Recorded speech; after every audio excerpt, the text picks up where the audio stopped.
my friends, I am Vivian McPeak, and you are listening to Hempresent. If you have feedback or would like to suggest a guest or topic for this show, email me at hempresent@gmail.com.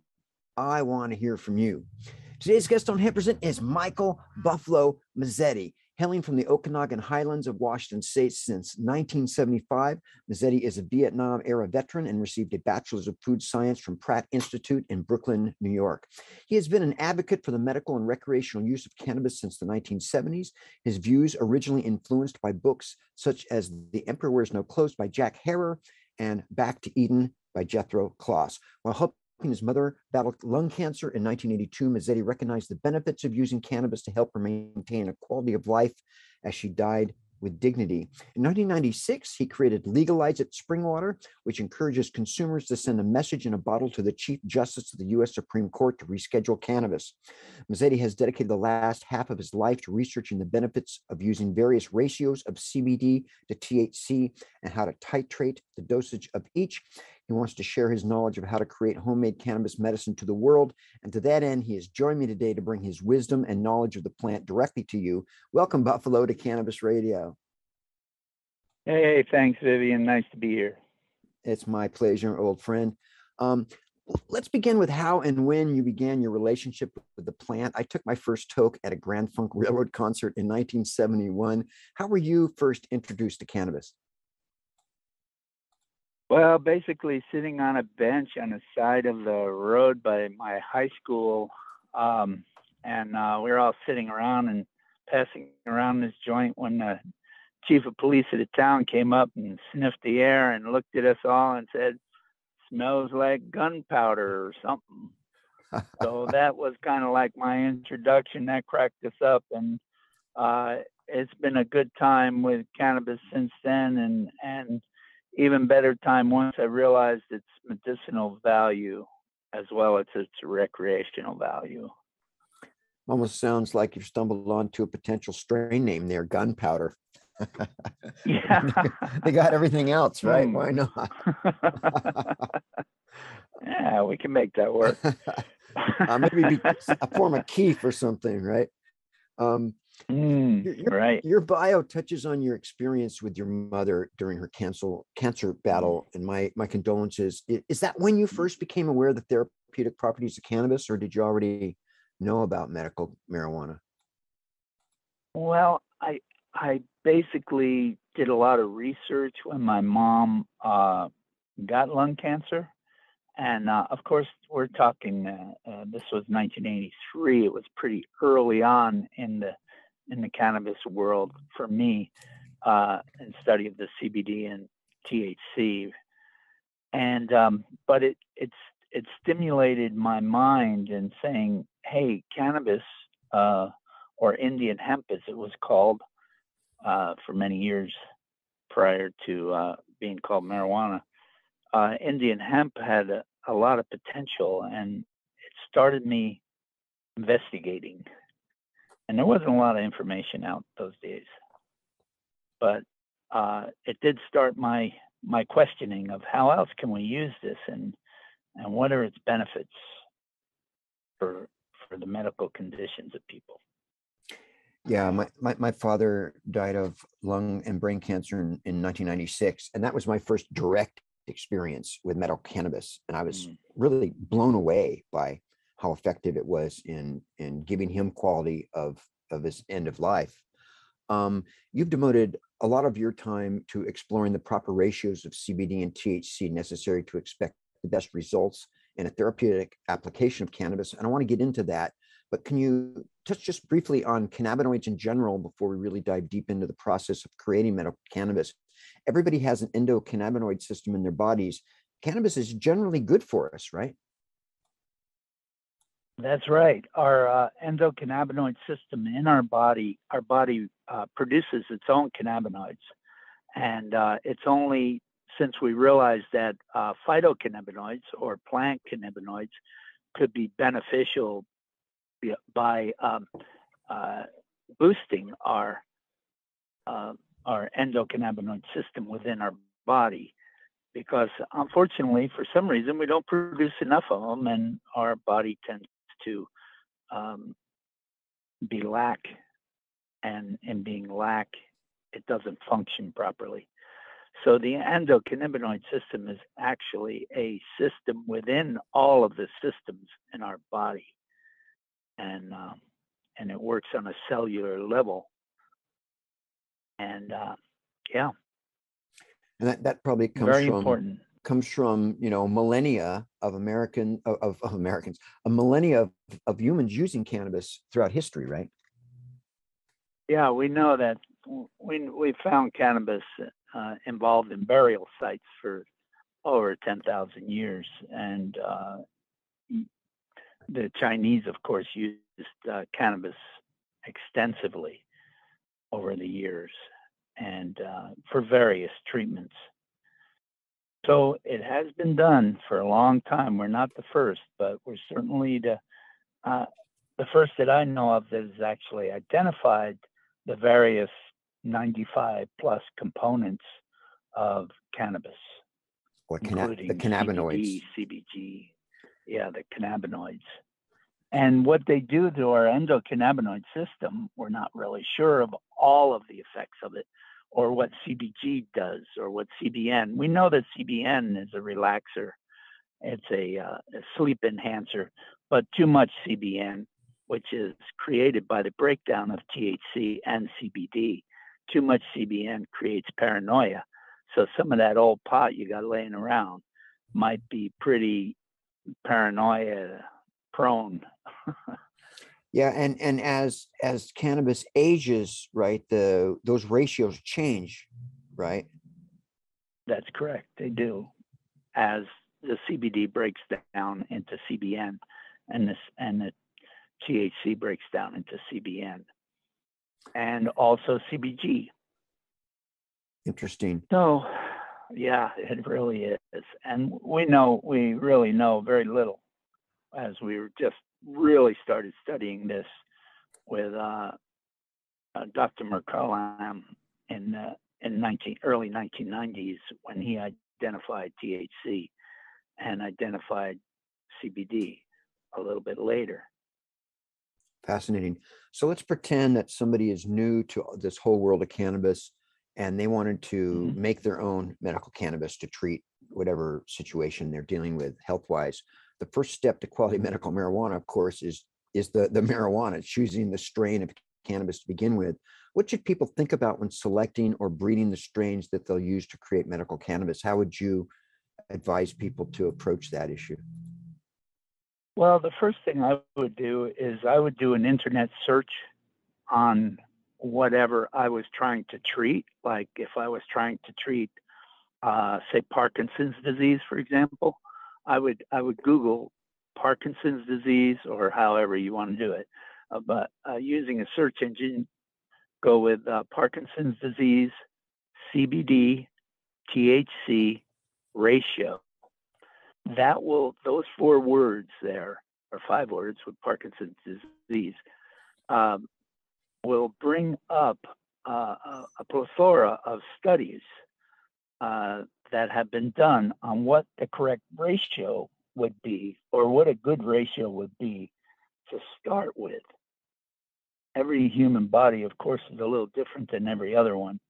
And of course, the first thing I would do is to make sure that I'm not allergic to cannabis. About 1 in, I would say, 250, 300,000 people may be allergic to it, meaning they could get a rash, they could, have different effects of cannabis. So I'd make sure you're not allergic to it by taking a small dosage of it, and use it probably topically first, which would be the least intrusive in the body. And then, and if you had no reaction as far as a rash or something like that, then I would proceed. So in any way, I digress. But getting back to finding your ratio, so by doing an internet search on what you're looking for, what you're looking to work with, Parkinson's, pain, Alzheimer's, psoriasis, emphysema, dementia, glaucoma, herpes, Huntington's disease. Anyway, a plethora of various problems of the human condition by researching CBD THC ratio and the name of the disease that you're looking at. You're going to find the information, then picking the proper ratio. Say it was 20% or 20 parts CBD to 1 part THC, and then finding a strain that has that kind of ratio. Such as if it was a 20 to 1, you might find a Harlequin Tsunami that was a 20 to 1, or some ACDCs are 20 to 1. Can be 20 to 1. Now I say can be because they vary. Strains vary depending on phenotypes and depending on whoever grew them. But a lot of the science has been done, right? And people kind of identified what strains have certain qualities pretty much at this point, yes, right? We have, but I'm pretty particular. So what I do is when I'm looking for a specific strain for my condition, I'm going to have that strain tested after I grow it. And then I really know what I have. I know that what I think is 20 to 1 is actually 20 to 1 and doesn't come back maybe 10 to 1 or maybe 1 to 1. Mm-hmm. So you want to get it tested, and the best way to test it is to go to a testing lab or to, again, do an internet search on cannabis testing laboratories near me. And then I would find out how much they get for a test and then select a tester that is reputable. Okay. I'm talking to Michael Buffalo Mazzetti. He is sharing his vast knowledge of medical cannabis with us. We're going to take a quick break, hear a word from our sponsors and advertisers, and come back with our second segment, so don't go anywhere. Time to roll out for the people that let us Hempresent. Hang loose. We're coming right back. We're back on Hempresent with Buffalo Mazzetti. Buffalo, you have spent much time researching the benefits of using various ratios of CBD to THC and how to titrate the doses of each. Can you just talk about titration and the process and how somebody might measure out to make sure that they're getting the proper breakdown to treat the effects of their medical condition? Sure. So we know that once you find your ratio, then you want to find out, okay, how much of this should I be taking? How many times a day? And should I take it sublingually? Should I take it as a suppository, etc.? There are a lot, should I inhale it? This is up to you. The general thing is that the closer to the problem you could introduce to cannabis, the more reactivity you're going to have and the better results. So let's talk about titration. So the first, the smallest amount of cannabis that you could take would be through a tincture. Now, a tincture is made by using 55 grams of flour with 750 milliliters of vodka, a high percentage of vodka, over 150 proof of vodka, or a Everclear type of alcohol. So you would decarboxylate the flours, meaning you would heat them to 220 degrees for 20 minutes in an oven, take them out, crumble them up, add your alcohol to it, and put it in a cool, dark place and shake it for 30 days. I like to do it for a full moon. Shake it for 30 days, and then each day shake it if you can, and then strain it, and then you have a tincture. Now that tincture will be approximately 5 drops of tincture will equal 1 milligram. Now the dose of cannabis can be anywhere from, say, 1 drop, which would be 0.20 milligrams of cannabis, 1 drop, to in the case of cancer, some people are using it 250 milligrams per dose. So it's a really broad range. But of course, you can't just take an ounce of tincture, because you start becoming inebriated. So people take that tincture and run it through a still. Air still is the one that I recommend people use, and that removes the alcohol and creates a Rick Simpson oil, or a full extraction cannabis oil made out of ethanol, or the alcohol that we made the tincture out of. So that would give you the range of anywhere from a fifth of a milligram or a drop of tincture to 250 milligrams of RSO, or full extraction cannabis oil, which would be approximately 3/4 of an inch of RSO spread out on a piece of parchment paper. And it's so there's also a middle line. There's a middle line there too. You can make cannabis capsules, which would create about a 5 milligram dose per capsule.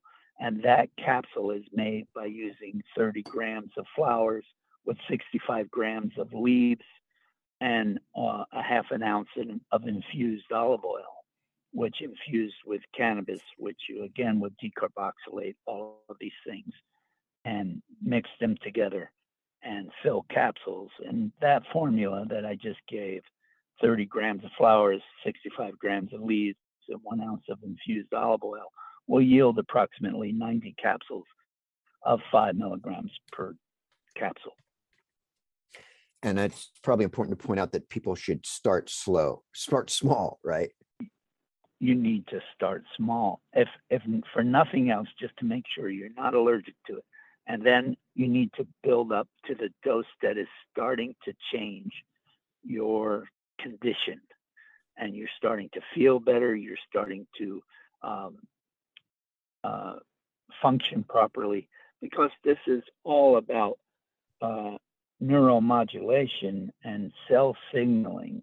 So when your cells start to be signaled by having the proper amount of cannabinoids in your body, therefore your endocannabinoid system is starting to mellow out and modulate, if you will, then we're talking the body's beginning to heal. And so you can slow down and find that dose and stay with that dose for a while, and then eventually back off. What would be a couple common mistakes that some people might make in this process? I think the most common mistake is to assume that that the plant you're growing is a certain ratio. You really need to get it tested. One. Two, you need to decarboxylate the flowers. They have to be decarboxylated. They have to be heated. They have to be heated because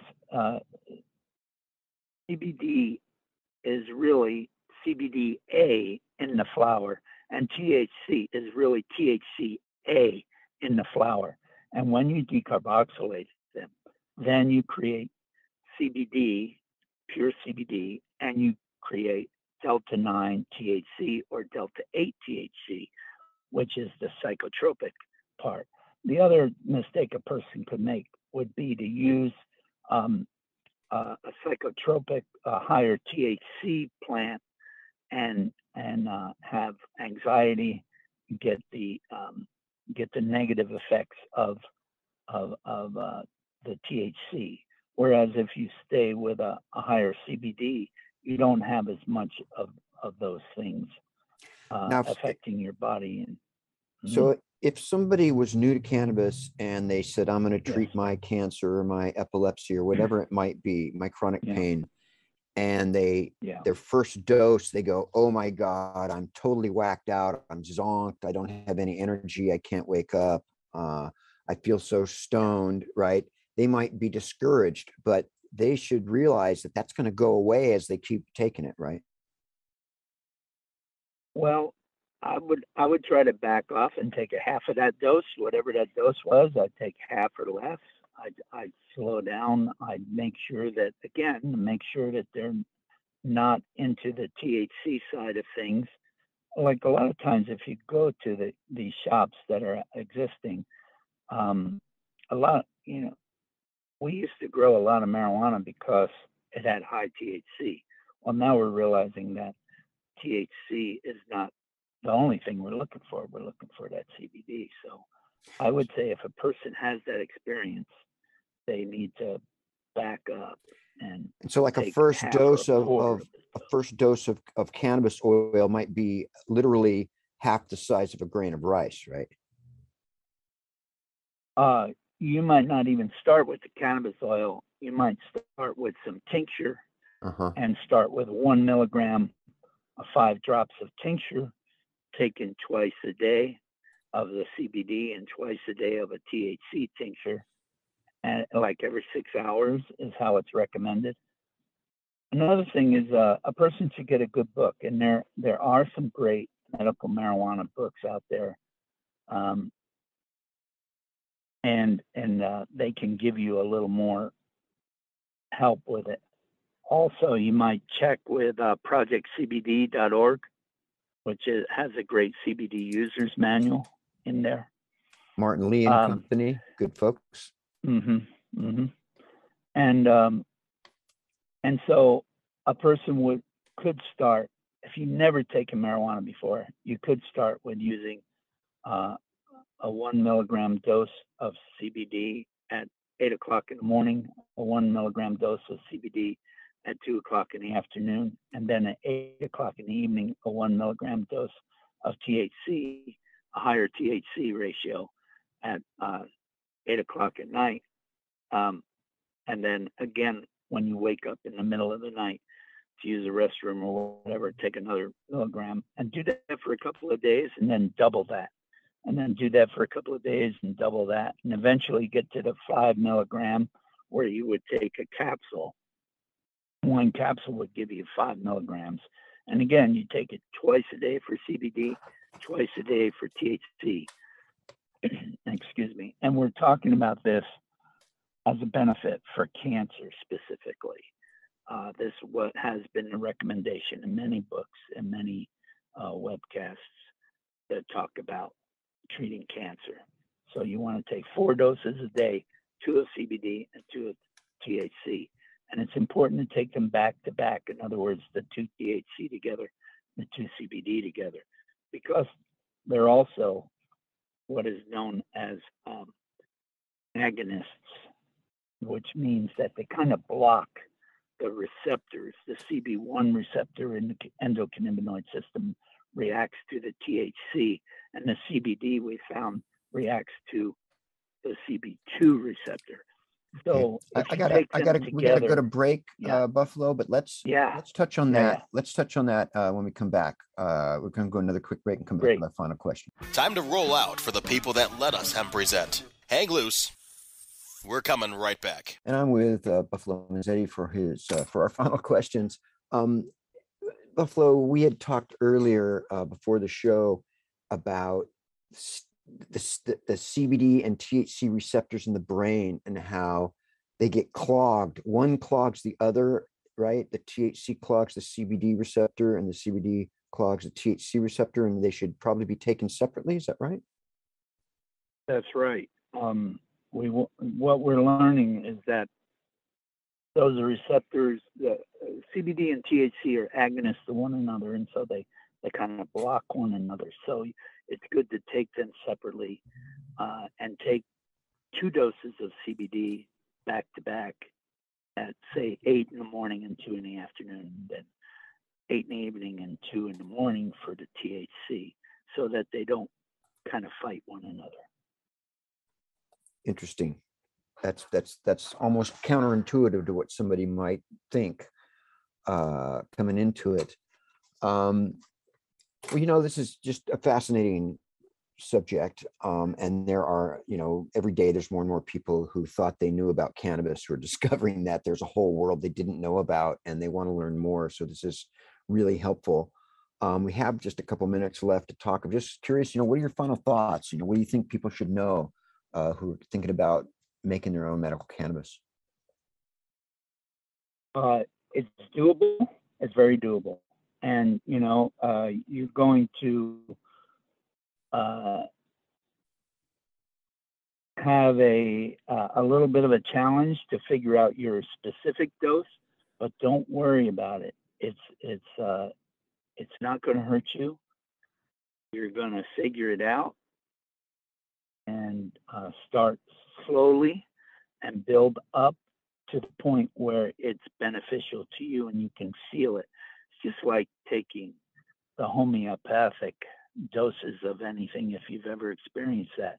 It's subtle, but it's there, and you're going to feel better after you use it. And there are many, many things that cannabis is used for. Do a web search, figure it out what it is, and figure out what your ratio is, and then figure out what your titration dose is, and then it's pretty easy to make either a capsule for yourself, some tincture for yourself, or make full extraction cannabis oil or the Rick Simpson oil. And the information's out there. Go out there, look for it, research it. It's there, and it's doable, and it can help you heal. Michael Buffalo Mazzetti, thanks for sharing your extensive knowledge with us today. Take care, my friend, and happy trails to you. Okay, thanks, Viv. I'll see you soon. All right, man. Sounds like a plan. Yep. That concludes this installment of Hempresent on Cannabis Radio. When it comes to prohibition, you've got the right not to remain silent. Activism requires a voice. Find your voice and speak up for justice, because resistance is fertile. See you next week, folks. Stay strong. Marijuana, THC, sweet sativa, Dicker Queen, Sinsemilla, Delta 9, smoke the ganja all the time. The opinions expressed on this CannabisRadio.com program are those of the guests and hosts and do not necessarily reflect those of the staff and management of CannabisRadio.com. Any rebroadcast, republication, or retransmission of this program without proper consent is prohibited.